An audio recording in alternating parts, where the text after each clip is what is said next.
بەرهەمەکانی مامۆستا عوسمان و هەوڵەکانی مامۆستا عوسمانم بینی و کردمان بەهانەیەک بۆ ئەوەی بێم لەناو میدیایە بزانم ئایا فعلەن ڕەنگدانەوەی پەروەردەی منداڵ لەناو میدیای کوردیان لە چ ئاسکێکایە ناشارمەوە کەمێک ڕەشبین بوو لە بارودۆخەکان. سەرەتا بەخێر بێن سەرچاو.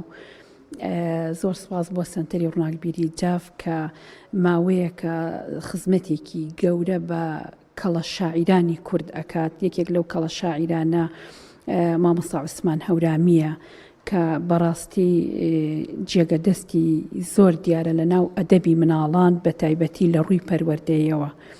یعنی خزمەتێکی گەورەی بە ئەدەبی مناڵان بە تایبەتی شعر و ئۆپەرێتی مناڵان کردووە و لە هەمووی گرنگتر ئەوەیە کە بەرهەمەکانی هەمووی پەروەردەیین بە تایبەتی بۆ مناڵانی کورد نووسراون پڕن لە وشە و زاراوەی کوردی پەتی جوان خزمەتێکی گەورەی بە پەروەردەیەکان کردو لە ناو شارەکانیا. هەمووی ڕنگدانەوەی هەیە، هەمووی کاریگەری هەیە لەسەر پەروەردەکردنی مناڵ، کاریگەری هەیە لەسەر ئاستی ڕۆشنبیری و وەرگرتنی زانیاری مناڵان. لە پێشەکی بەخێر بێن دیداری ئەمڕۆمان دیداری مامۆستا عوسمان هەورامیە بۆ ئەدەبی منداڵان.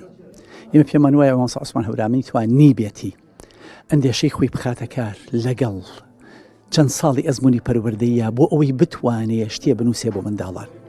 قورسە نووسین بۆ منداڵان، چونکە ئەو کەسێکەیە بۆ منداڵان بنووسێت زۆر گرینگە بچۆن ئەتوانێ بگەڕێتەوە بۆ زەمێنی مناڵی لەلایەکەوە بە چۆن بتوانێت چەمکە پەروەردەیەکان ئاراستە بکە. مامۆستا عوسمان لەبەر ئەوەی چەندین ساڵ مامۆستا بۆ لەلایەکەوە لەلایەکی تریشەوە زۆر زمانەوانێکی باش بووە هەستا و ئەم کاری کردووە.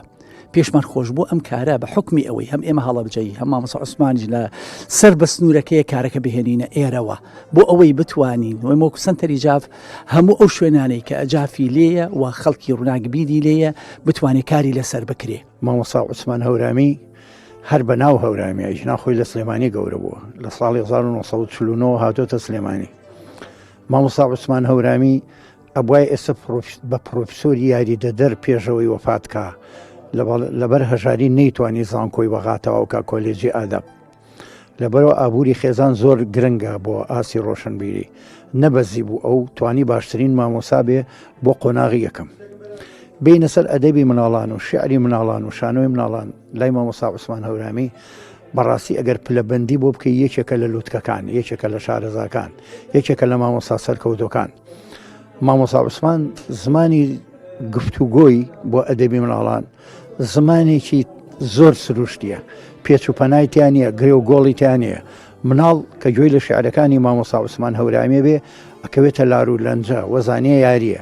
خۆی ئەمەیەکێکە لە ئامانجە پیرۆزەکانی ئەدەبی مناڵان، چونکە زمانی ئەدەبی مناڵان ئەگەر بە گرێ و گۆڵ بێ مناڵەکە بێتاقە دەبێ. مناڵ خۆی هەر لە سروشتیا 5 دقە زیاتر بەرگەی شعر و شانامە و چیرۆک ناگرێ.